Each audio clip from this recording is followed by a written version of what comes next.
Hey guys, and welcome back to another video with your two favorite book nerds, Amy and Kelly. Today we're going to be talking about the books that we read in December. Yay! So I did get through a fair amount of books in December. Did you? Well, that's good. Yeah. I did not. But I was also making a blanket for my youngest son's girlfriend. So that took like all my spare time for about 2 weeks. So that's fair. Yeah. Yeah. I figure it was a good trade-off. I think so. It was a good trade-off. Yeah. So, yeah.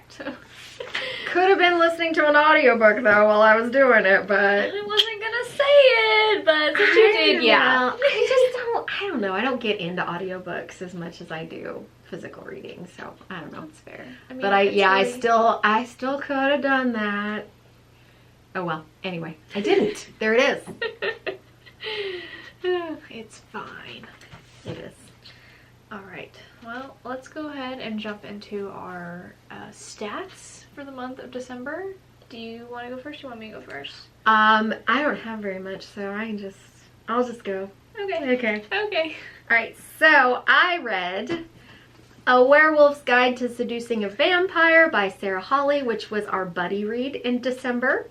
I gave it 3 stars. And then I read The Lost Bookshop by Evie Woods, which I also gave 3 stars. Nice. For an average of 3 stars. What? The math was hard. The math was hard. I gotta say, I worked on that math a long time. Oh my gosh, that was, wow, that was wild. I know. I know. Alright, well, I read also A Werewolf's Guide to Seducing a Vampire, which I gave 2 stars.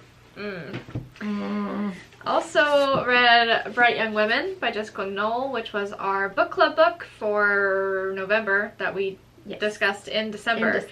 And I gave that 2 stars as well. Yikes. There's a trend for the December reads, if you can't tell. I read Four Aunties and a Wedding by Jessie Q. Sutanto. Gave this one 3 stars. Moving up a little bit. Moving up the ladder. Yeah. And then I read None of This Is True by Lisa Jewell, and I gave that one 3 stars as well. And then I read The Most Wonderful Crime of the Year by Allie Carter, and I gave that one 4 stars. Yeah, I had to change it. It was initially at 3.5, but I am just, as I was sitting over here, waiting for us to start filming, I'm like, you know what? I actually really liked that book. It was pretty good, so I changed it to a 4 star. So that left me with an average rating of 2.8 stars in December. Ooh. Yeah, it wasn't great. Meh. It wasn't great. Meh. It's a meh, man. It was. All of my months in 2024 were kind of that way. You know, mine too. I haven't gone back and like averaged my stuff. I did. Goodreads does it actually, for you. I did, because I looked at Goodreads. Yeah, mine was like a 3.7. Mine was 2.9. Oh man, that's bad. 2.9. Yikes. Well, you tend to be harder on books than I am as far as star ratings go, but yeah, well. But yeah, oh, that is a. We'll talk more about that in a couple of weeks when we do our bookish awards. Yeah, but it was rough. I did not enjoy reading in 2024. Oh well. Yeah. Oh well. It happens. Well, my 2 books were 876 pages for an average of 458. And this was also very hard to figure, but my shortest book was The Lost Bookshop at 432, and my longest book was A Werewolf's Guide to Seducing a Vampire, which was 444. It's tough. I don't know how you do it. Stats are tough this month. It's tough. Alright, for me, I read a total of 1,754 pages for an average book length of 351. My shortest book was Four Aunties and a Wedding at 2 something, and like I didn't write it down. I never write it down. I always forget. So it's like 280 something. 2 something or other. Yeah, and my longest book was A Werewolf's Guide to Seducing a Vampire at 444. Apparently. 444. Yep. Okay, so my genres was 1 romantasy and 1 magical realism. Nice. My genres, I had 2 general fiction, 1 thriller, 1 romance, and 1 mystery. It's kind of a smorgasbord. Mm-hmm. Yeah. Everywhere. And oddly enough, the romance is the one that had the highest rating. Yeah. That just... Who is she? Who knew? Who knew? Okay, so my 2 authors were both new to me this month, E.B. Woods and Sarah Hawley. I will probably read from E.B. Woods again. I will probably not read from Sarah Hawley again. Harrisali. Yeah, I was gonna say, just liked her so much you can't even be bothered to get the name right. I can't even get the name right. Yeah. Alright, I had 3 authors that were new to me in December, and it was Allie Carter, Jessica Knoll, and Sarah Hawley. And I will still read from all of them again. Really? Yeah. Really? Yeah. Even Well, Jessica Knoll? I have one of her books on my TBR shelf. Because they made it The Luckiest Girl Alive. They made it into a movie, and I watched the movie and it was really good. So I think she just missed the mark with this one as far as trying to do like a true crime and all of that. I think if it had been a fictional crime, it would have been better. Yeah, I agree. So I agree. think that her other book will be better. Although it is also based on true events. But I think it actually is like based on true events and not like trying to... mixing them. Yeah. I don't know. Using true events. Yeah, I don't know. I think that's... Oh, okay. We'll find out. You're gonna find out. Sure will. Okay, so the books. So, A Werewolf's Guide to Seducing a Vampire by Sarah Hawley. As I said, this was our buddy read for the month, so I'm really not going to talk about it because you can There's go... no need. Yeah, you can go and watch those, but it is a spoilery video, so just to summarize, it is about Ben, who is a werewolf, and Eleanor, who is the succubus vampire that Ben buys off of eBay for 99 cents. So Ben is an anxiety-ridden werewolf who, after having to show up at a friend's wedding and give a speech, is kind of looking to decompress. He gets drunk. He goes home and is scrolling eBay and finds this listing for a crystal for 99 cents. He thinks it's funny and he clicks a bid for 99 cents and goes to bed. 2 weeks later, which this will give you an idea of the plot holes in this book. Like, he forgets about it until a package arrives on his doorstep 2 weeks later. So apparently he doesn't check his emails that gives him notifications, or doesn't check his bank, which would give a notification that funds had been taken out of his account. But you know.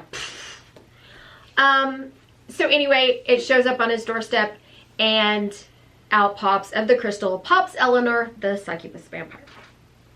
Okay, this is a rom-com. I thought it was going to be extremely funny based on the description of buying her off eBay for 99 cents. It was not. It just did not hit my humor at all. I thought some of the writing was pretty bad. It is very preachy, and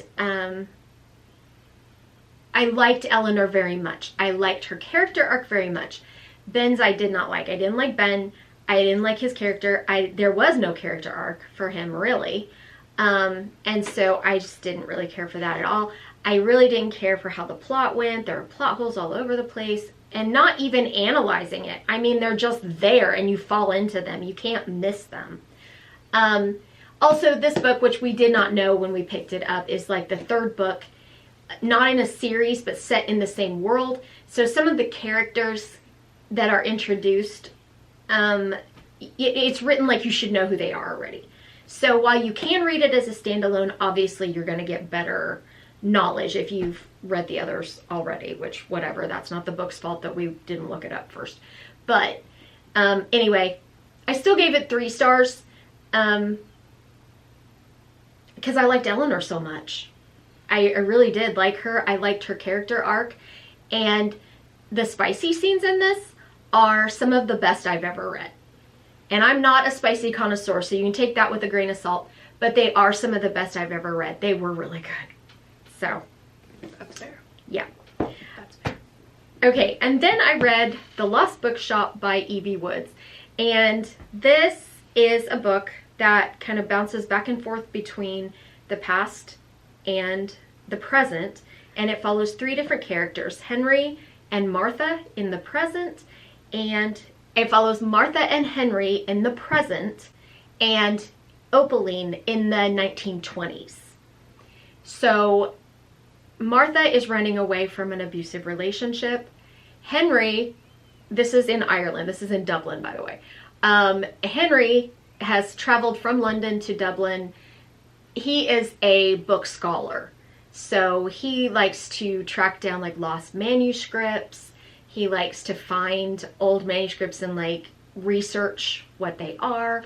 And in this case, he is trying to find out about a lost manuscript that is tied to this bookshop in Dublin that doesn't seem to exist. And he meets Martha when he's like traveling up and down her street. She has just gone to work for an older woman that I can't remember her name right now, and it doesn't matter if I remember her name, but she's gone to, and she like looks out the window, sees Henry, and like strikes up a conversation kind of thing, and finds out that supposedly this empty lot that's next to the house is supposedly the spot of where this bookshop ought to be, but it's not there. But Henry, when he first got to Dublin, he'd gone out, had dinner, drinks, kind of got a little tipsy, and he asked the cab driver to take him to that address. When he got out of the cab, he walked into the bookshop. But when he turned around and walked back out, turned around to look behind him, the building was gone. So Henry's trying to find out about this bookshop that Opaline, who had gone by Miss Gray, had owned in the past. It sounds like a really good premise. Yeah. And so in the past, Opaline is the daughter of a fairly wealthy family. Her father has died, and her father was kind of the one that she connected with the most. They shared this love of books and scholars and rare and old editions of books. But her father has died, and her brother, who is a veteran of World War I, is the head of the family and insisting that she get married. She does not want to get married, and definitely not to the person her brother has picked out for her. So she runs away to Paris, where she stumbles around for a while, but eventually lands a job at Shakespeare & Company, the famous bookstore in Paris. Other events happen. She ends up having to flee Paris. She ends up in Dublin, where she stumbles into this kind of curio shop that she takes over management of, and eventually turns it into a bookstore. So, but then things happen. Opaline had like a really bad time. So anyway, it's kind of like how all of these threads come together. Opaline obviously being the one that had the bookshop that is now disappeared. Henry trying to find the bookshop, and Martha, who kind of having gone through this relationship of this person who gaslit her and mentally and emotionally abused her as well as physically abused her, trying to kind of regain herself, and through Henry and helping him with this bookstore tries to kind of get back that love of books that she used to have and all this. So it is very good. It really, really is. I gave it a 3 instead of a 4 because the ending, for one thing, it just was, no, I didn't like it at all. Not at all. And then there was a couple characters in there that I just didn't like the way they were written. It didn't feel real to me. It didn't feel like it went with the book at all. Couple situations that happened that felt a little too convenient for book plot to happen. that it just didn't quite fly with me. So, and then there was one event that I really liked, but yet it just didn't feel right in the book. Something about it felt off, but I really liked the scene and that little plot line. It just didn't quite feel like what, or maybe it was just the way the characters reacted to what happened that just didn't feel normal. Anyway, it's a very well written book, and I enjoyed it a lot. I really like the idea of this bookshop and Opaline's story especially. My gosh. Wow. But just those other things kind of kept it from being a 4-star read for me. And it ended up a 3 instead. But very good. And I will read from her again. So that's all I've got. That is it. Oh my gosh. So take it away. I'm going to sit back here and drink my coffee. And I typically am pretty short with my wrap-up, so you're not going to have a lot of time to sip your coffee. Was that a dig? What? No. I think she was digging at me. Me? No. Never. All right. So obviously I'm not going to talk about Werewolf's Guide. We discussed that already. Bright Young Women by Jessica Knoll. This was, like I said, our book club book, so I'm not going to talk about it either. It's just about these two women, pretty much, who are brought together by, one of them was a survivor of a sorority house massacre, killing, whatever you want to call it, and the other one is on the hunt to find her missing best friend, or figure out what happened to her best friend, and they are brought together by those two things because there's something connecting them both, and whatever. They go on a journey, and it's not good. So then I have None of This Is True by Lisa Jewell. This book is about these two women, Josie and Alex, and they were out at a restaurant celebrating their 45th birthday. They don't know each other, and Josie happened to notice that Alex was also out celebrating her 45th, and so she approached her and being like, hey, you're my birthday twin, like, how cool. And I'm like, that's weird that you'd go up to a stranger and say that, but like, whatever. And then she finds out after they leave, Josie starts researching into Alex more and finds out that she has a podcast, a pretty popular podcast that's kind of like focused on like women's stories and things like that. And so Josie gets the idea that she wants to be the subject of Alex's next podcast series. Okay. This is sounding familiar now. Yeah. And because Josie tells Alex, like, I'm trying to get my life back. Like, I want to get my life on track and, like, everything. Like, I want to do all these things, like, whatever. Like, I am your next story because it's just going to be great and all this stuff. And so Alex, being the podcaster and, like, whatever that she is, she's just like, I'm intrigued. Let's do this. And they start the series called Hi, You're My Birthday Twin. And, turns out that Josie has an ulterior motive, and things get a little wild and a little crazy. Heavy on the crazy. It wasn't a bad book. I do think that overall it was a very, like, it's a thriller, but I don't think that it is at a pace where it could be considered a thriller. It's a very slow burn book. And I also didn't think that the big twists and surprises in the book were all that twisty or surprising.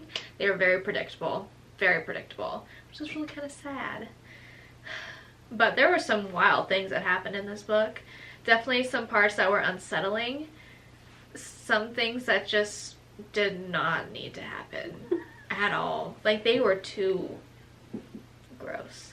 But I don't know, the audiobook was really good, so if you're looking for something, then I would go with that one, because it's like, the audiobook has parts where they like converted this podcast into a Netflix show, because it became like a true crime thing at that point after everything.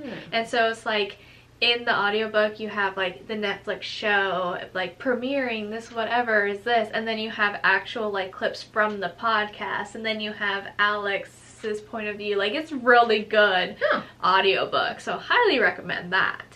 But yeah, overall it was okay. It was meh. Okay, so then we have Four Aunties and a Wedding, which is a sequel for Dial A for Aunties. In this book, our girl Meddy is getting married to Nathan, getting married to the love of her life, our boy.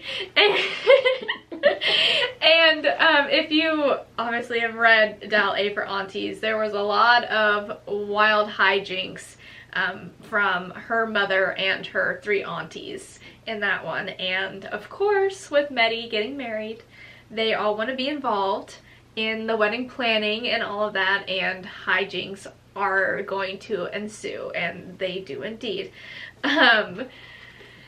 They end up hiring this family of like wedding planners and stuff for Meddy and Nathan. There's like the photographer, the wedding planner, the cake. It's pretty much them, but just like another family. I was gonna say, because that's what they do. That was the plot of Dial A for Aunties, is they were hired as the wedding people, the cook, right, the baker and the photographer and all of that. So yeah, and so it's just like another family that's pretty much like just like them and all of that stuff. Well, come to find out that, and this isn't, I had to look to make sure that this isn't a spoiler. Come to find out, the photographer in this family business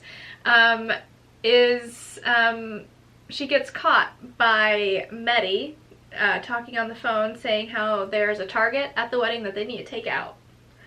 And apparently the photographer and the rest of her family members are actually the family, like mafia. And so there is a target of the mafia at Meddy and Nathan's wedding, and Meddy finds this out. And so then she and her mom and her aunties are all trying to keep people safe, and they think that they figured out who the target is, and it turns out that there's just so much more happening than they realize, and it's crazy. It's crazy. It definitely, that whole plot definitely sounds better than it was done in the book, unfortunately. I think that overall the like hijinks and like the funny moments and just the aunties being ridiculous was just too much. It was too overdone. Like, the book was trying too hard to make it funny, to the point where it's like, that is just ridiculous. Like, it's not even like funny ridiculous, it's just like, that's just dumb. Or like, you need to like chill, tone it down a little bit, because yeah, it was overwhelming, and it was like just a constant stream of like hijinks all of the time, and it was just too much. It was too much. So I think if they would have pulled back on that a little bit, and I don't know, if they would have pulled back on that a little bit, it would have been good. But I don't know. The first one's definitely better than this one. So if you want to read about some crazy aunties, go read Dial A for Aunties, and then just, I mean, read this one if you want. But gosh, that one was so funny. It was so good. funny. And the stuff that happens in that first book comes back in this one. Really? Yeah, because that's part of how the family starts blackmailing them and stuff. There's like a connection to the first one in there. So, oh my gosh. Yeah, it's interesting. That one was so funny. It was pretty good. And then finally, we have, yeah, okay, sorry, I was doing math, and I'm like, really? I only Wait a minute, what? Yeah, I only read 5 books for 5. There was a glitch in the Matrix there for a second, it's okay. So finally we have The Most Wonderful Crime of the Year by Ally Carter. This one I picked up on a complete whim. It was like I think it was a new romance book that came out last year in December, I think. I don't know. Became aware of it, like seeing it everywhere in December.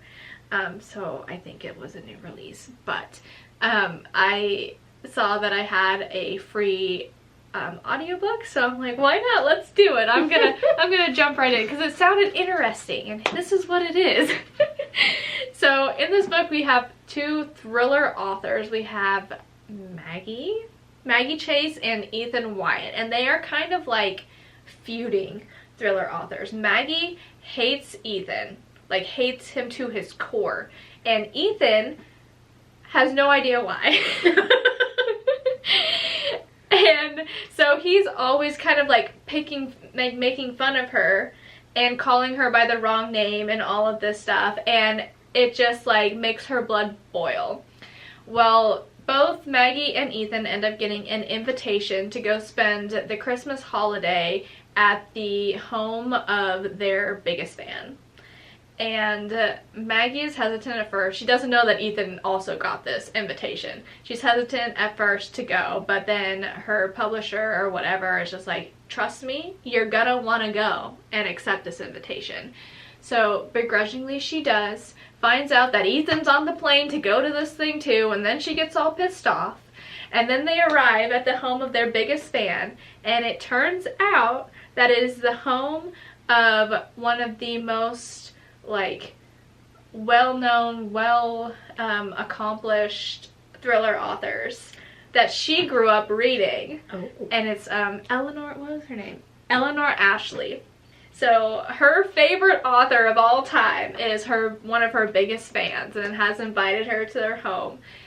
And then Eleanor goes missing, and they are left stranded at her home because a huge snowstorm hit, took out the bridge, that took out the phones, everything, and so they're stranded in the house with Eleanor's family, a police chief or police officer who happened to get there at some point, some way, and then also two other authors that Eleanor liked as well, or maybe just one other author, I don't know, doesn't matter. It's just a whole mess of people.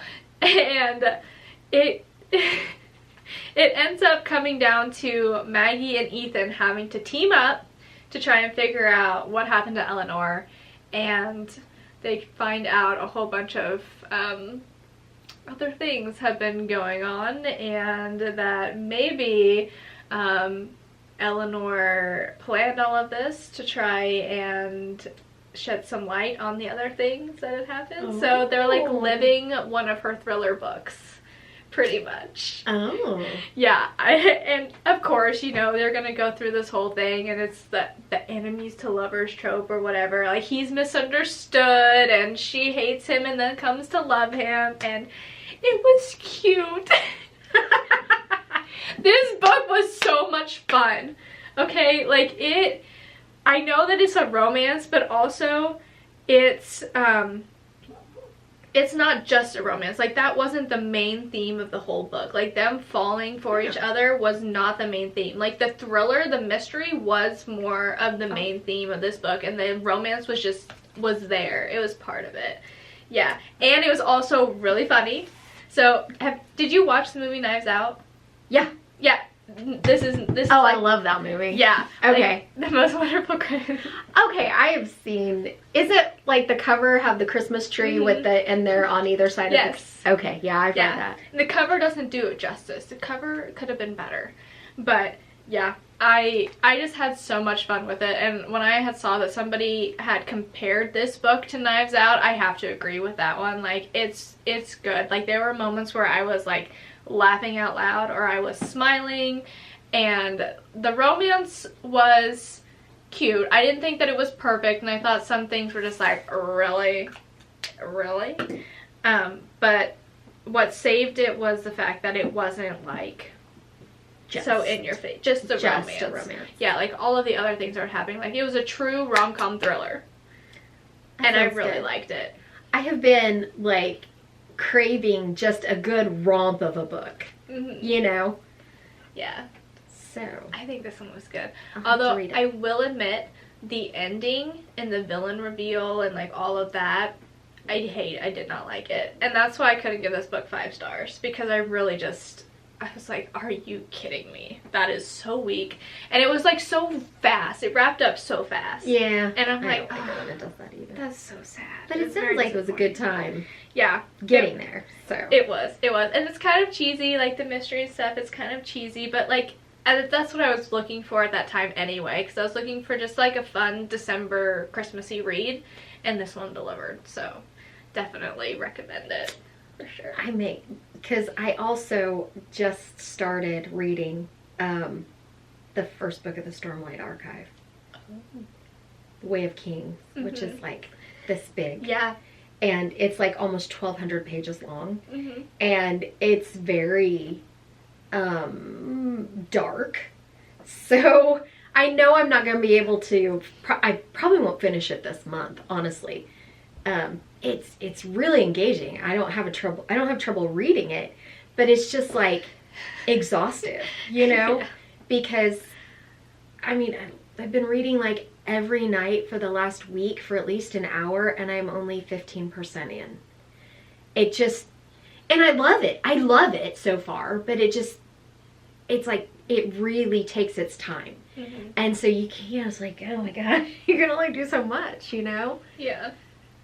So anyway, point being, this might be a good breather book in between time. Yeah. I think you'll have fun with it. Or I hope you have fun with it. And she's gonna come back after me like, that book was so dumb. I didn't like it. So, I don't know. I enjoyed it. The audiobook is really good. Highly recommend the audiobook because it has 2 different voice actors. Oh, I like and that. it has both of their POVs. And so there'll be times where it'll like be in the present, but then it'll be switching back to like when they did their police interviews and things like that, and they'll be talking about how like it's just the little police interviews have such like good like little snarky things because like they're both just because they interviewed them separately and whatever, and but each time that they're on there they're just like, I don't know, like, they did it this way because of that, or like, what, like, it was just like, this is like, well, it hadn't started yet, or it hadn't done that yet, and they're like, what do you mean? And then it jumps into the story, and it's just like, it's just, it was good, it was good. Well, that would be good because I also decided, because I'm dumb, I really am liking the idea of crocheting a temperature blanket this year. Oh, nice. That's where you like crochet a row for every day of the year, and the color corresponds with a temperature of that day, so that when you're done you get this whole like spread of colors that sounds like you can look back on. That sounds like too much work. There was someone that I follow on Instagram that did a book blanket, crocheted a book blanket, so every book that they read, well, they did a and see, I thought about that too, but I like only read 66 books last year, so mine would be like very it would have to be like a scarf. Yeah, you could do and make it 2 years. I could, but I'm just really liking this idea of doing a temperature blanket. So I was just saying, when I was making the blanket for M, I should have been listening to an audiobook. And so. Now you have. And now I have a recommendation. There we go. I can do that. Yeah. Yep. Perfect. Sounds good to me. Yep. Because that's all I need is another project that I won't finish. You might finish it. You have until the end of the year. The thing is that for a blanket to be, so it doesn't, like, the dimensions aren't weird, you know? It literally has to be like a king size blanket. So that's big. That's a lot of That's crochet. like 5 feet wide by 7 feet long. It is only a row a day. However, it is also it's also January 10th already. And I don't have any yarn. I don't have any colors picked out. Have you been recording the temperature every day? I have been. Okay. I have been. But there is a website, Weather Underground, that you can go back and look at your temperatures. And it's really cool. You can go back like 20, 30 years and look up. So, you know, because I kind of had gotten the idea. I had always said I was going to crochet a blanket for my kids. So I kind of got the idea of maybe I might do a temperature blanket for the year they were born. Mm-hmm.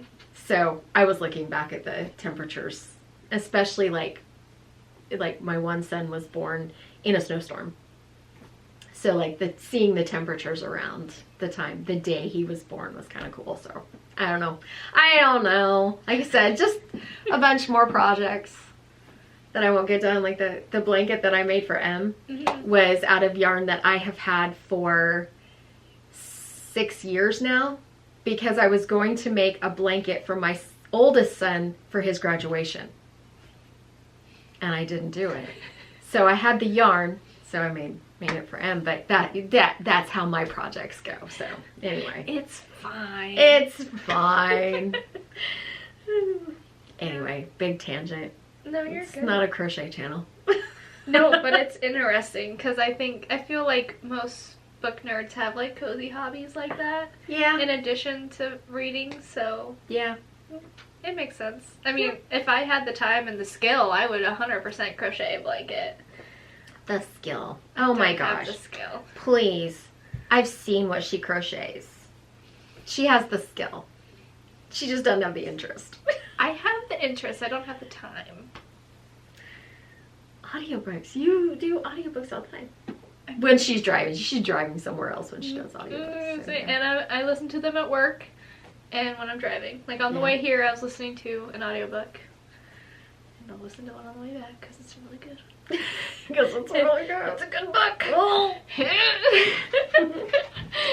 But anyway, that was our December reading. Yep. And tangents. Because it wouldn't be our channel if we didn't go on at least one tangent in a video. Yeah, probably not. Yeah. Probably not. But I hope you guys enjoyed watching and hearing about our books that we read in December. If you did, please be sure to give the video a thumbs up. And if you're not already subscribed, go on down below the video and hit the red subscribe button. Join the Everyday Adventurer family so you can see our videos every Sunday.